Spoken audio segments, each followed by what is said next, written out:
Bom dia, bom dia.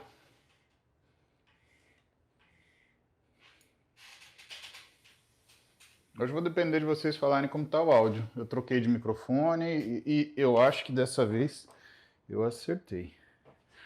Eu acho. E aí, fala aí. Estão ouvindo bem? Bom dia, Felipe. Bom dia, Matheus. Bom dia, Poli. Bom dia, Luiz Felipe Riso, Alegria do Campo. Bom dia, professor Everton. Bom dia, bom dia, bom dia. Hoje é dia de traumatologia, dores. Vamos falar? Tô com dor. E aí, o que eu faço quando eu tô com dor? Choro. Choro, às vezes é compreensível. Esse negocinho aqui que eu deixo o YouTube é de lascar. Ele tem vontade própria, ele gira. Mardito. Pronto. Estão ouvindo bem? O áudio tá bom hoje? Áudio no YouTube aqui, obrigado, Lucas. Obrigado por escrever na caixa alta. O Lucas, do YouTube, é meu brother, porque ele sabe que eu sou míope e que eu não enxergo pisiroca nenhuma quando vocês não escrevem na caixa alta. Alice, obrigado. Obrigado aí pelo feedback de vocês. Cid, meu primo. Bom te ver, Cid. Que bom. Será que resolvemos finalmente a odisseia do áudio, né? O que vocês querem falar, hein? Nossa, dá pra encostar aqui na parede. Andar de bicicleta encostado. Preguiçosão, né? Vagabundão. No exército a gente fala pustulão. Tá vendo? Teve gente que chegou do treino, fez o cardiozinho depois do treino. Faça o cardiozinho depois do treino, pessoal. Melhora a fase de regeneração.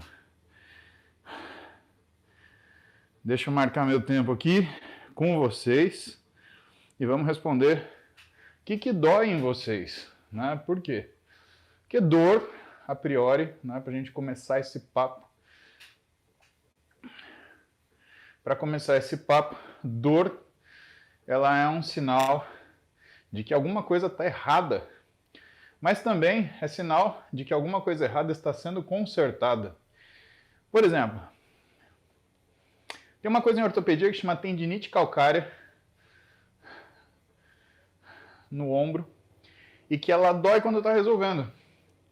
Então, quando o paciente chega com muita dor no ombro por conta de uma tendinite calcária, a má notícia, a boa notícia, está resolvendo. E a má notícia vai continuar doendo, né? É uma coisa que eu aprendi que não vale a pena operar. Crepitação no ombro. Então, não vale a pena operar, né?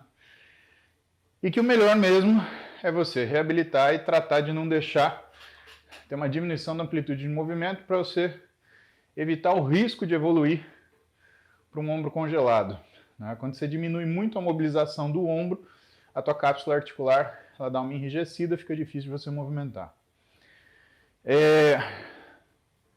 Nem sempre traumatologia se resume à dor. Às vezes tem sinais de disfunção. Por exemplo, o que a articulação gosta de fazer? Aquele barulhinho de crocante, né? Aquilo chama-se crepitação. Crepitação dentro da articulação normalmente significa sinovite, que é uma inflamação. Nem sempre você tem dor, mas muitas vezes que você apresenta dor, você apresentará também uma sinovite. Onde é muito comum? Joelho.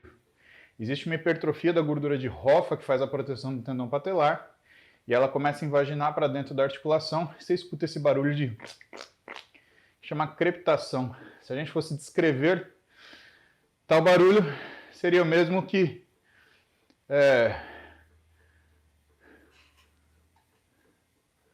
que bom que o som tá bom. Seria o mesmo que descrever você pegar o seu cabelo e fazer esse barulhinho aqui, assim, raspar um cabelo no outro. A minha barba branca aqui. Vamos ver o que vocês têm de pergunta para hoje? Gente, como eu tô feliz! né? Eu estou amarrado nos telefones, né? Tem um no Instagram, um no YouTube. Aí você vê que eu sou um youtuber lixão, né? Os caras têm tudo câmera profissional. Eu tenho um telefone. O Valentim fica louco. Sabe o Valentim? Valentim, nutricionista. Doutor Valentim Magalhães. Meu grande amigo. Ai, gente. Vamos lá. Vou começar com uma pergunta do Instagram. Bora ver. Instagram. Guilherme tá um cabra da peça. Sabe que o Guilherme no Instagram, ele tá... Todo dia tem uma das perguntinhas, sempre um dos primeiros. Guilherme, ou você tá furando a aula? Ah, Guilherme. Mas tá bom, depois eu te dou um certificado. Qual a importância do treino de flexibilidade para evitar lesões e como treinar? Puta que pergunta boa, Guilherme. Puta pergunta boa. Flexibilidade. O quanto é importante. Guilherme, vou te falar que flexibilidade é fundamental. Bom, eu treino desde os 11. Isso quer dizer que eu completei 31 anos de treino esse ano. E o que eu percebo? Existem duas coisas na vida de quem treina ininterruptamente. Primeira coisa é a progressão da força e da capacidade de realização de trabalho. Segunda coisa é a habilidade de você fazer movimentos corretos.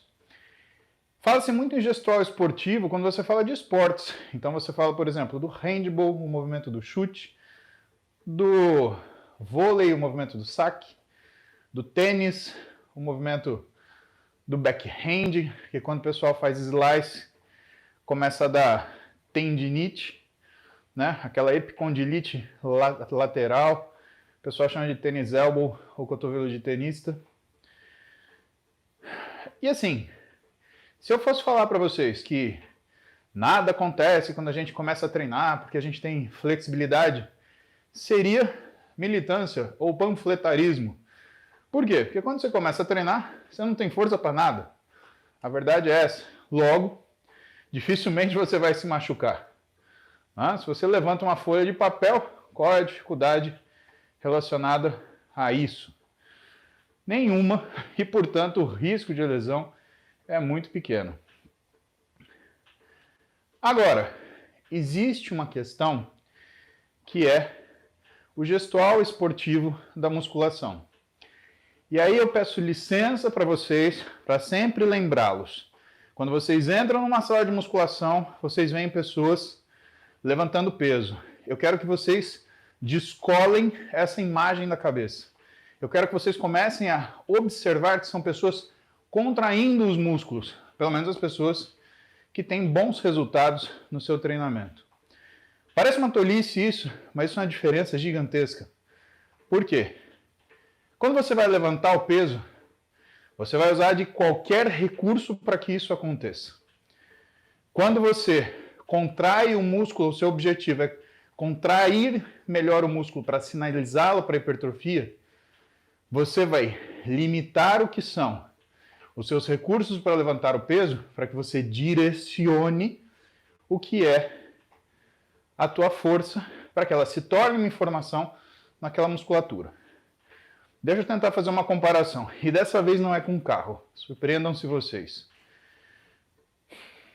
Você está desenhando num muro, e você desenhou lá uma árvore, que você quer pintar o tronco da sua árvore de marrom.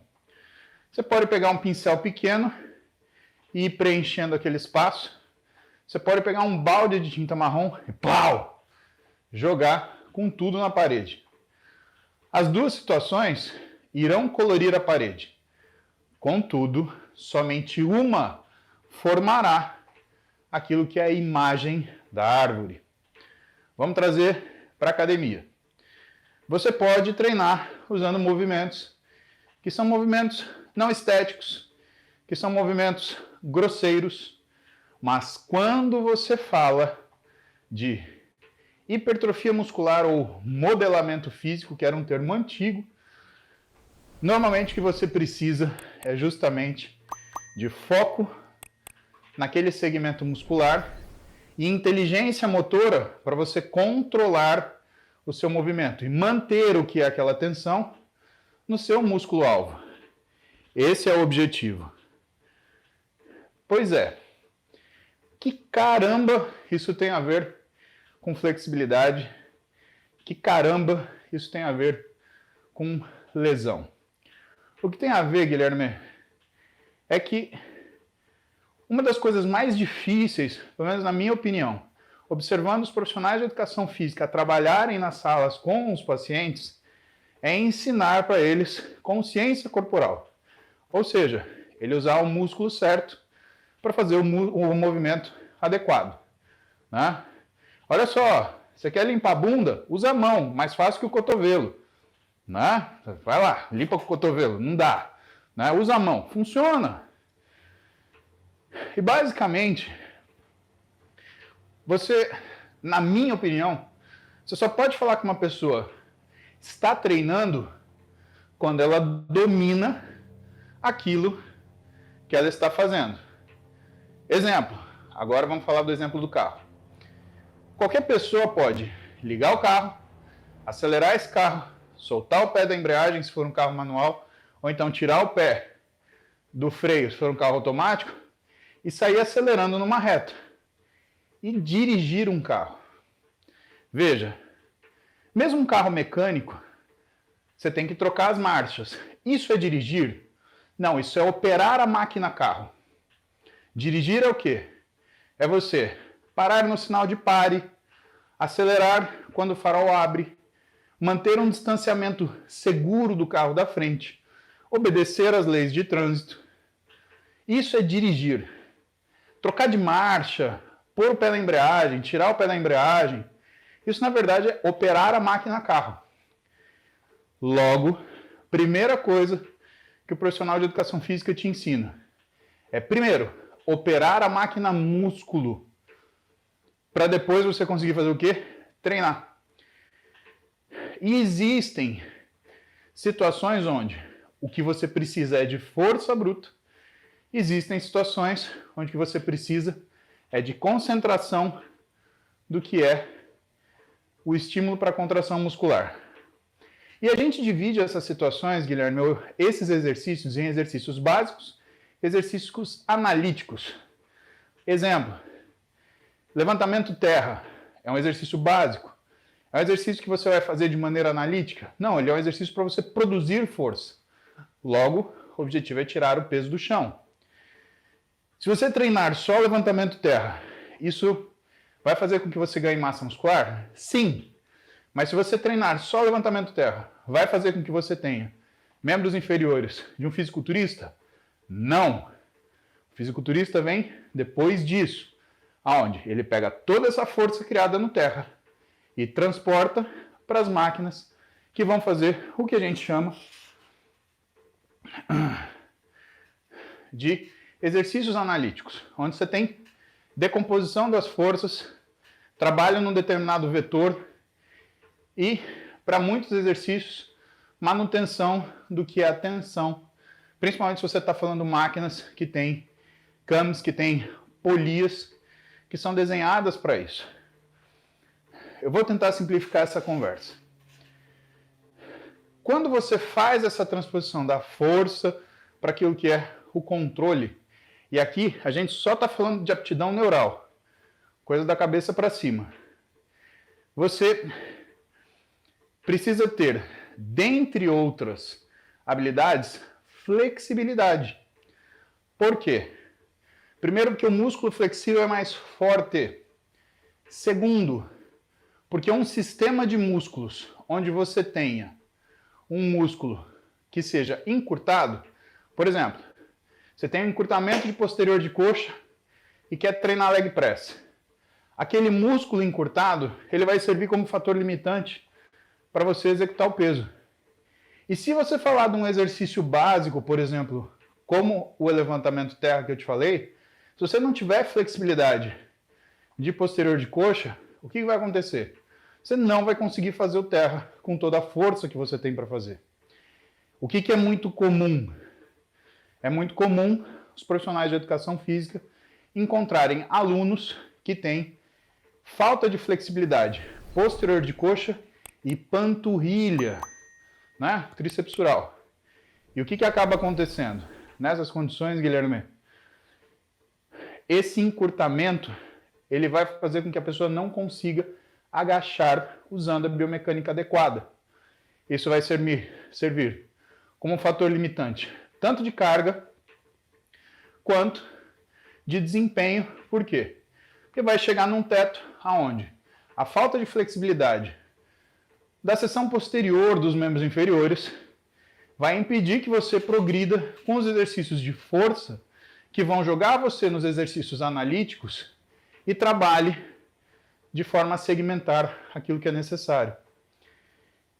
Dessa forma, a flexibilidade ela interfere na treinabilidade do indivíduo. Agora, outra coisa, flexibilidade na fase tardia. A falta de flexibilidade, ela começa a predispor você à lesão. Vamos supor que você não lembrou de cuidar da sua flexibilidade ao longo do tempo. Deixa eu só responder um superchat aqui, que está acumulando. Opa, um sumiu. O Vinícius tem muita fome no dia seguinte pós-treino de perna. Treino de perna sempre mexe com o nosso íntimo, né? Só, hoje tem treino de perna. Eu, particularmente, morria de medo do treino de perna, porque sabia que era o treino que eu ia me lascar. Hoje é o que eu mais gosto. Será que é porque eu gosto de me lascar? Não sei, fica a dúvida. Essa fome, Vini, duas fomes. Fome metabólica, fome hedônica. Essa fome é fome verdadeira, coma, tá? Mas estava falando para vocês, fase adulta, falta de flexibilidade vai te predispor a lesão. Por isso que a gente fala, alongamento na musculação. Antes, depois, sempre mantenha a flexibilidade. O que o pessoal confunde? Ganho de flexibilidade depois dos 35 anos. Muito difícil. Né? Razoavelmente, né? Nada é impossível, né? Mas razoavelmente, né? Raro de você observar. Fase de ganho de flexibilidade é durante a infância e adolescência. Algumas coisas favorecem isso. Quantidades maiores de estrogênio, uma fase de desenvolvimento ósseo, ligamentar e muscular. A musculatura não está madura, a musculatura amadurece entre os 25 e 35. E tem muita gente que confunde isso, falando, não é possível treinar flexibilidade depois dos 35. Você pode treinar qualquer coisa, qualquer fase da vida. Agora, ganho de flexibilidade suprafisiológico é na infância. Quando a gente fala na fase adulta, você pode melhorar a sua flexibilidade. Em casos onde você tem um suporte de fisioterapia e você trabalha especificamente isso, você pode chegar naquilo que é a sua flexibilidade geneticamente determinada. Mas você não vai virar um ginasta, você não vai abrir um espacate do nada, você não vai sair dando a voadora do Jean-Claude Van Damme, né? Que eu duvido que a maioria de vocês saiba quem é Jean-Claude Van Damme, então fica essa tarefa para hoje de pesquisar quem é Jean-Claude Van Damme e como que é o chute giratório do Jean-Claude Van Damme, que depende de uma flexibilidade fodida. E que dizem as fofocas que ele ganhou não fazendo artes marciais, mas sim estudando balé. Pois bem. Essas horas eu queria ter estudado balé. A Duda fez balé. Meu Deus do céu. Ela fazia umas coisas com a perna que me dava até arrepio. Mas enfim, Guilherme. O fator limitante do treino de flexibilidade muitas vezes é a idade que você quer começá-lo. Para o objetivo que você tem. manter uma flexibilidade fisiológica compatível com a sua saúde, você vai obter. Mas geralmente você precisa de equipamentos e técnicas que vão associar um fisioterapeuta ao trabalho do profissional de educação física. Um profissional de educação física que seja especialista em treinamento desportivo de alto desempenho e assim, específico de uma modalidade, por exemplo, corredor de explosão, velocista, tá? Esse cara, ele vai saber te orientar uma melhora da flexibilidade, principalmente de membro inferior, associado ao que é a melhora da performance dentro do âmbito do treinamento de velocidade. Mas se a gente fala de geral, aí eu te aconselho, fisioterapeuta, cara, graças a Deus hoje tem um monte de estúdio de pilates por aí que você pode fazer esse trabalho. E eu recomendo que uma vez por semana você o faça. Eu chegarei num ponto da minha vida onde terei a oportunidade de fazer pilates uma vez por semana. O Júlio Balestrin tá fazendo, hein? Ele tem um estúdio perto da casa dele. Eu tô procurando. Quem conhecer um estúdio de pilates aqui na Lapa, perto da Pompeia, me avisa. É a intenção eu começar a fazer isso. Alongamento favorece umas coisas maravilhosas. Flexibilidade é lindo. Entendeu, Guilherme? Deixa eu responder outro superchat aqui. Matheus Costa. Torceu tornozelo 2 vezes esse ano jogando basquete. Teve várias outras torções ao longo da vida. Sempre tornozelo. Como prevenir? Olha só, Matheus. Torção de tornozelo, meu chapa, é uma coisa que as pessoas subestimam. Você torce o tornozelo, você sai andando, sente aquela dorzinha. Qual o problema? É muito comum no entorse de tornozelo que você tenha lesão da cápsula articular. E a lesão da cápsula articular, principalmente se você faz uma torção por inversão, teu pé vira para dentro, ela normalmente leva à lesão do ligamento fibulatalar anterior. E essa estrutura, ligamentos e cápsula, elas têm uma função neurológica, que é falar para a tua medula e para o teu cérebro em que posição o seu tornozelo se encontra naquele exato momento. Dessa forma, de uma forma inconsciente, você controla o que é a função dos músculos para posicionar seu pé. Isso quer dizer que quando você lesiona cápsula e ligamento, ou só cápsula já basta, porque, por exemplo, a lesão da cápsula do ombro já faz com que você tenha uma facilidade para luxar seu ombro. É só você ver as estatísticas de luxação de ombro. Indivíduos abaixo dos 40 anos que têm uma luxação do ombro, eles têm 85% de chance de repetir essa luxação se não tratado cirurgicamente. Tá? Então é muito frequente. E quando a gente fala de pé e tornozelo, o que é o comum? Você não tratar essa lesão, e se você não trata e dá condições para que haja cicatrização dessa cápsula articular, o que vai acontecer é que você vai ter uma nova torção, vai fazer um novo entorse, que pode gerar um entorse ligamentar ou pode gerar uma lesão ligamentar. Vai pegar o fibulatalar anterior, pode pegar o fibulatalar posterior. Piorou a estabilidade do tornozelo. Aí você vai lesionar o fíbulo calcâneo. Tá? E por aí vai, aumentando a gravidade, aumentando a lesão, fazendo que aconteça um caso igual ao seu, Matheus. São luxações subsequentes que acontecem por conta de uma falta de estabilidade da sua articulação do tornozelo. O que pode ser feito para prevenir? Cara, a primeira coisa que você tem que fazer é fazer um diagnóstico de imagem para ver que situação está a tua articulação. Às vezes, uma reconstrução ligamentar se faz necessária para que você diminua o risco desses entorses. Agora venhamos e convenhamos. O basquete é umas modalidades esportivas que mais tem risco de você fazer entorse de tornozelo. Tá? Nosso querido basquetão.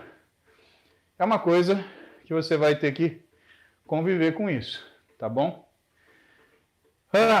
Ó, já tô ofegante de novo. Tô aqui, ó, 115 batimentos, correndo aqui. Ivan! Olha o Ivan Morelli. E aí, Ivan, você já torceu o tornozelo? Espero que não, né? Ivan, cidadão ilustre de Dracena. E aí, Ivan, tem para dar Dracena? Vamos ver aqui. Mais um superchat aqui. Lesão de slap, fisioterapia ou cirurgia? Puta, Diogo. Ó, o Ivan Moré já torceu o tornozelo. Aliás, que papão, né, Ivan? Foi legal.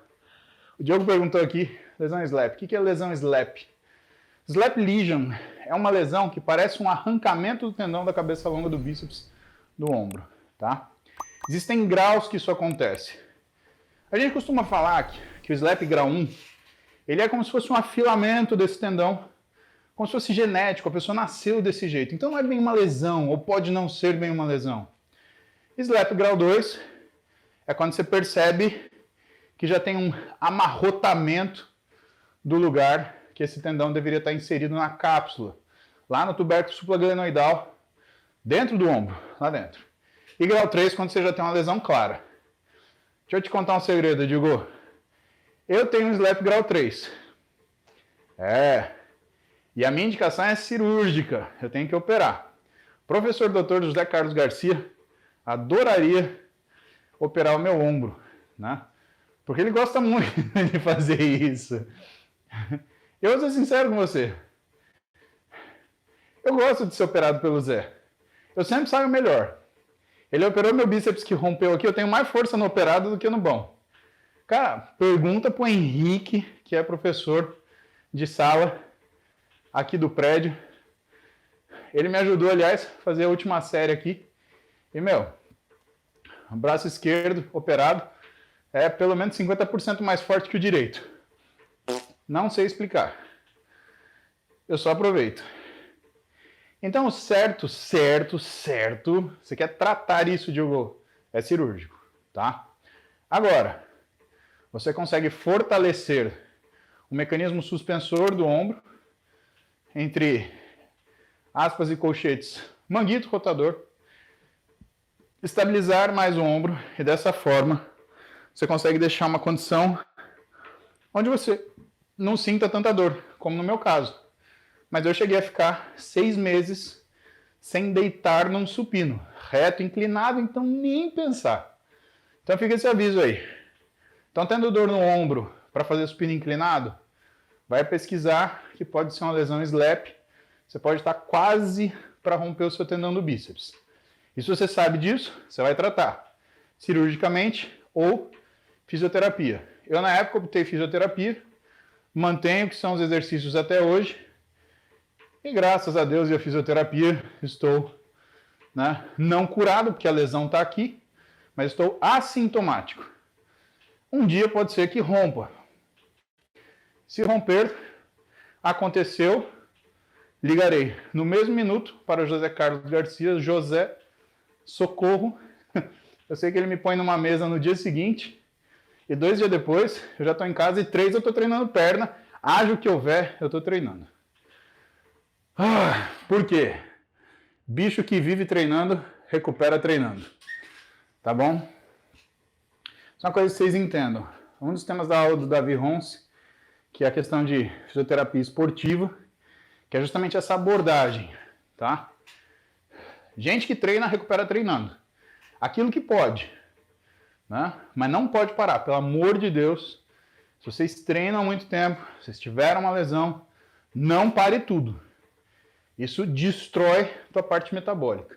Inclusive piora a tua recuperação. Mais um superchat aqui do YouTube. Aí eu vou para uma pergunta do Instagram. Leonardo Matheus fez uma segunda cirurgia no escafoide há 5 meses, movimento do punho muito limitado e dores. O que fazer? Matheus, em primeiro lugar, você é uma lesão do escafoide. Tá? Escafoide é um ossinho, pessoal, lazarento que fica no punho e que quando você faz a extensão do punho, ele encosta num ossinho, ó. Se você passar a mão no seu punho aqui, você vai sentir que tem uma eminência óssea logo antes de chegar no carpo. Isso chama tubérculo de Lister. o escafoide encaixa nele. Então uma das coisas que você comprime o escafoide é quando você faz o supino, que a tua mão está assim, pum, o tubérculo de Lister ele está apoiado no escafoide, fazendo essa trava, tá? E por que é um problema? Porque o escafoide ele tem uma circulação que é de terminal para proximal. Isso faz com que seja muito comum a necrose vascular do escafoide em situações de trauma. Se você operou, provavelmente você pôs um parafusinho lá dentro, que é um parafusinho de interferência, que quando o ortopedista aperta, ele aproxima as duas metades do osso quebrado. E assim, recuperação óssea, Matheus, não é uma coisa fácil. E você precisa fazer uma reabilitação específica para você conseguir mexer com isso. Você vai ter que ter muita paciência. Normalmente, quem mexe com isso, além do fisioterapeuta, é o terapeuta ocupacional. E que vai te dar exercícios dificílimos para você fazer, mas que com certeza vão melhorar a tua qualidade de vida. Cara, precisa fazer. Cirurgia é igual a fisioterapia. Não inventa de falar assim, vou treinar leve. Não, isso não é fisioterapia. Não, vou fazer exercício com pouco peso. Isso não é fisioterapia. Né? Fisioterapia é fisioterapia. Terapia ocupacional, terapia ocupacional. Interligas está aí para ensinar isso para vocês. Tá? Interligas. Meus amados, queridos alunos. Bom, bora ver uma pergunta aqui do Insta. Vamos ver o Vinícius. Perguntou depois do Guilherme. O que seria resistência periférica à insulina? Que você comenta sempre. É a capacidade, Vini, do seu músculo deixar entrar um hormônio chamado insulina dentro dele, que é regulada pela própria secreção da insulina. Quanto mais insulina você secreta, menos insulina entra no músculo quando você atinge uma fase suprafisiológica. Isso leva a um impedimento tanto de gasto de energia, que a gente chama de captação periférica de glicose, quanto de síntese de proteína, porque a insulina ela é fundamental para ter síntese de proteína. A gente vai falar isso outro dia. Hoje vamos falar de dores. Christian, para quem sente dor no ombro, qual a melhor forma para treinar sem sobrecarregá-lo? E o João Alberto, o que é condromalácia grau 1? Estou com isso no meu joelho esquerdo. Christian, primeiro você perguntou dor no ombro. Dor anterior no ombro pode ser muita coisa. O exame físico de ombro, ele é razoavelmente inespecífico, tá? Você tem uma ideia do que está machucado, mas não dá para você ter certeza exatamente. Por isso que a gente pede a ressonância. A gente pede uma ressonância para confirmar nosso diagnóstico, porque o exame ele é inespecífico. E dor anterior no ombro, cara, praticamente toda patologia de ombro, ela vai fazer com que você tenha dor anterior. Isso é uma coisa importante de você saber. Logo, o que eu te recomendo, meu querido, vai procurar um ortop, tá? Passa pelo médico, ele vai te examinar, vai pedir um exame para confirmar o diagnóstico e vai te recomendar um tratamento. Se for só uma inflamação, vai te dar um anti-inflamatório. Se for alguma coisa mais severa, vai te recomendar fisioterapia. Mas com certeza, ele vai recomendar que seus treinos sejam feitos por um profissional de educação física para você limitar a chance de você se matar na sala de musculação ou arrancar um pedaço seu. Né? Que é a parte mais importante do negócio. Morrer você não vai, mas vai ficar sem um pedaço, tá bom? E por enquanto a recomendação: doeu, não faça.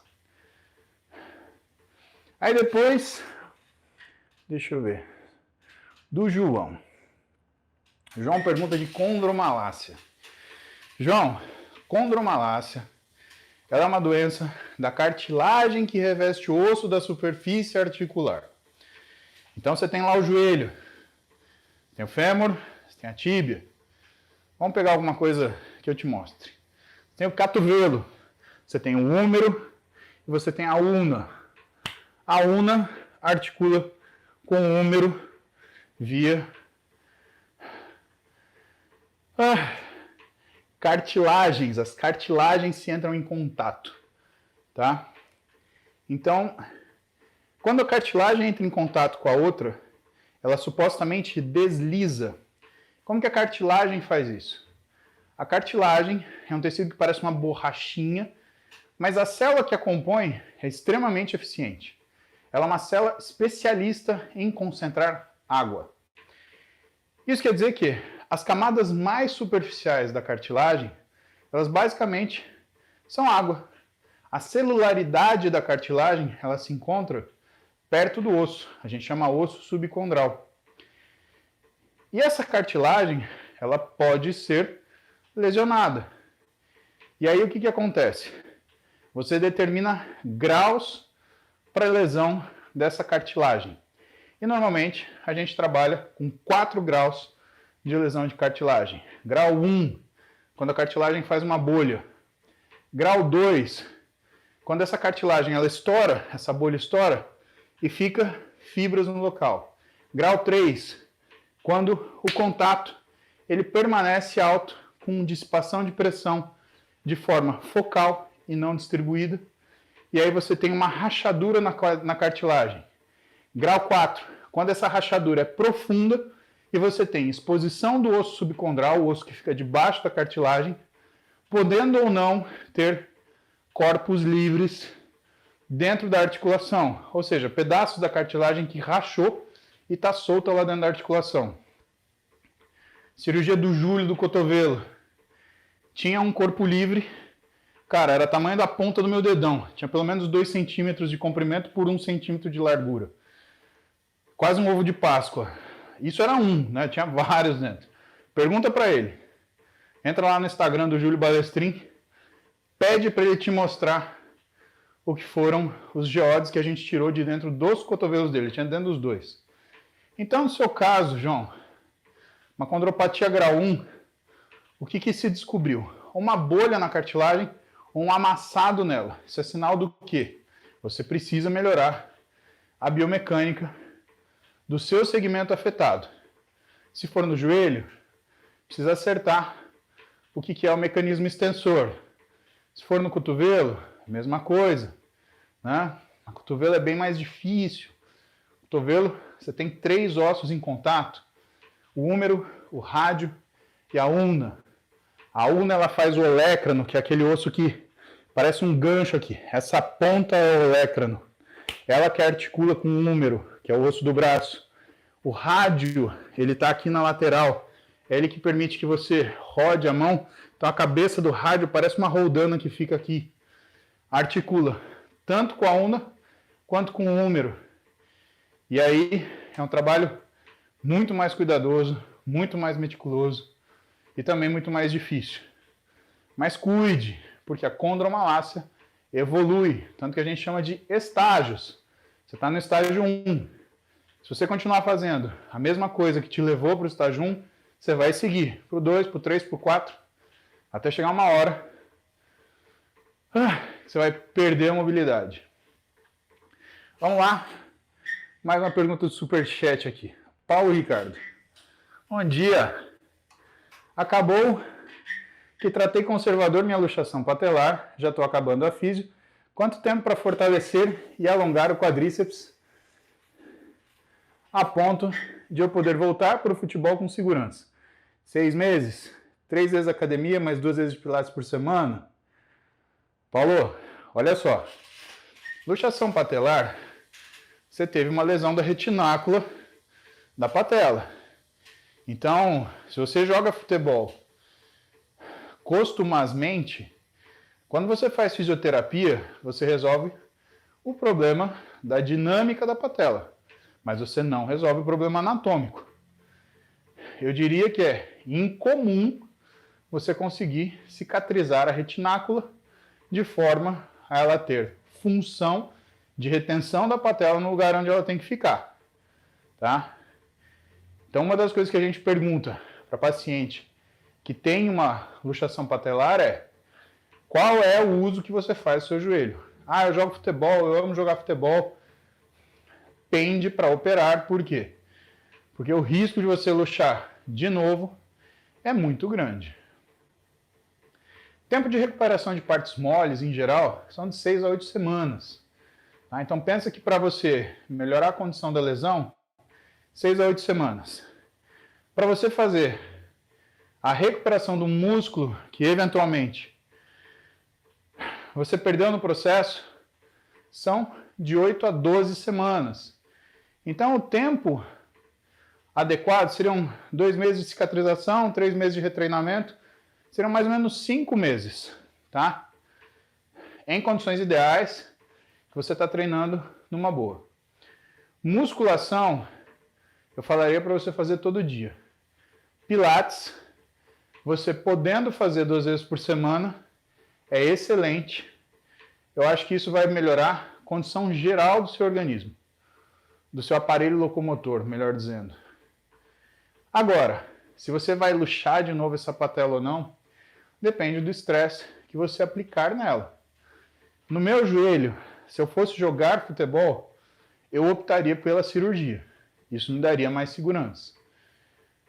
Mas, é o que eu te falei, médico não tem bola de cristal. Então, quando a gente fala alguma coisa para vocês, a gente fala em termos de risco, né? Qual o risco de você ter uma relesão? Quanto mais conservador o tratamento e quanto mais intenso é o uso que você faz da articulação, teoricamente, o risco é maior de você apresentar uma relesão. Vamos mais um superchat aqui rapidinho. Guilherme Estevão. Tem uma aluna que tem condromalácia nível 4. Como trabalhar com ela na academia na parte de fortalecimento do quadríceps? Ela sente muita dor na extensão. Gui, seguinte. Primeiro que a aluna, obrigatoriamente, tem que estar dentro do ambiente de fisioterapia. Segundo, quando você tem uma condromalácia patelar, normalmente você tem uma alteração da distribuição de força na patela. O que é o mais comum? O vasto lateral, puxar a patela para a lateral e você aumentar o impacto na tróclea femoral, na parede lateral dela. Então o que você vai fazer? Você vai fortalecer o que é a musculatura medial do quadríceps, principalmente o vasto médio oblíquo, que é um músculo que faz essa tração da patela para medial. Segunda coisa, você vai de alguma forma fortalecer o vasto medial preferencialmente. E terceira coisa, você vai fortalecer muito o glúteo médio, porque um glúteo médio forte, ele impede que você faça uma coisa chamada valgismo dinâmico. Que o pessoal já falou que tem um componente duvidoso em relação às patologias de cartilagem do joelho. Porém, manda a cautela que você cuide disso também. O vagismo dinâmico é quando você anda e o teu joelho ele tende a excursionar para dentro em direção à linha média, porque o seu glúteo médio é fraco. Como você fortalece glúteo médio? Trabalhando que são os rotadores laterais do quadril. Como você fortalece vasto medial? Fortalecendo nos últimos 30 graus de extensão do joelho. E como que você ajuda o funcionamento de qualquer tendão? Fazendo muito estímulo excêntrico. Tudo indica que o estímulo excêntrico ele favorece que você melhore o que é a função mecânica do tendão. Do ponto de vista biomolecular, você melhora o que são as pontes de hidroxila entre as fibras de colágeno. Isso faz com que o tendão ele fique mais juntinho, mais grudadinho. Tá? Então a dica é essa. Rotadores laterais, vasto medial, exercício excêntrico. Mas, cara, tenha a companhia de um fisioterapeuta. Isso é fundamental para ela e profissionalmente para você. Você vai ver uma pessoa que reage bem àquilo que é a tua recomendação. Tá bom? Vamos lá para uma pergunta do Instagram. Instagram. João Luiz Trevisan. Bom giorno. Qual seria a diferença entre beta-alanina e arginina para pré-treino. Luiz, completamente diferente. A beta-alanina, ela é entre aspas, quelante. Ela modifica a concentração de carnosina no músculo e isso faz com que você consiga fazer repetições além do que a sua capacidade normal, porque ela controla a acidificação dele. A arginina, ela tem uma ação mais como vasorrecrutadora, melhorando que é a oxigenação e nutrição do músculo, né, que dá uma sensação de melhor disposição do treino, treinabilidade melhor. E que funciona também como se fosse um pós-treino, porque por conta dessa melhora no recrutamento vascular periférico, né, entre aspas, vasodilatação, você consegue uma melhor oxigenação também pós-treino. Luiz Fernando, como identificar insuficiência de músculos no manguito rotador? Bela pergunta, Luiz Fernando. Por que a pergunta do Luiz Fernando é boa? Porque dificilmente a gente identifica insuficiência de manguito rotador, principalmente em gente que treina. Vou dar um exemplo para vocês. Tem uma manobra na ortopedia que a gente testa manguito, que é pedir para o sujeito abrir os braços assim, segurar a mão parada aqui, e aí a gente faz força para baixo. O paciente tem lesão do manguito, ele não consegue segurar e o braço cai. Pois bem, um sujeito que treina muito, ele pode ter lesão no manguito, você vai fazer essa força e o braço não vai cair. Então, o que você observa? Você observa sintomas de instabilidade e dor. Então, incapacidade de fazer um supino reto, que depende do manguito para fazer a estabilização do ombro, para que você possa fazer o movimento na barra. Dor. Se você tem instabilidade do ombro, o que vai acontecer? Você tem a tendência a fazer ascendência da cabeça humeral e mastigar o que tem de baixo entre o acrômio e a cabeça do húmero, geralmente é o tendão da cabeça longa do bíceps e a bursa subacromial. E aí, com essa suspeita, você pede um exame de imagem e ele te confirma a sua suspeita, tá? Mas, cara, dor no ombro é sério. Não fica galinhando com dor no ombro. Apareceu dor no ombro, vai tratar, porque pode dar problema. Mais sério ainda, e pode tirar da academia 6 meses, 9 meses. Olha o que eu falei para vocês, eu tenho um SLAP, tenho porque ele está aqui ainda, né? A única coisa é que eu reabilitei e mantenho-me sob reabilitação. Mas um dia ele vai estourar. Agora, na fase que ele estava sintomático, eu fiquei 6 meses sem pôr a mão num supino. Pensa isso na tua cabeça, se você tolera essa pressão. Tá bom? Galera, sorte que hoje eu começo um pouquinho mais tarde no consultório, mas mesmo assim preciso ir, tá? Então, a gente se vê durante o dia. Eu vou postar mais coisas para tacar lenha na fogueira, porque é o meu jeito, eu sou provocativo mesmo. E a gente se vê na mentoria no Interligas. As camisetas vocês encontram na Fox TT, tanto do Interligas quanto do Banha.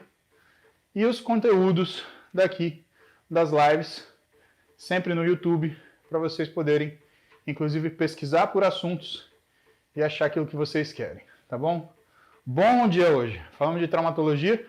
Fiz 47 minutos de bike, tá? Muito obrigado pela companhia. E aí, a gente se vê. Galera do Instagram, galera do YouTube, em té. Ficou bom o microfone, né? Deixa nos comentários aí para eu saber se funcionou mesmo, tá bom? Até!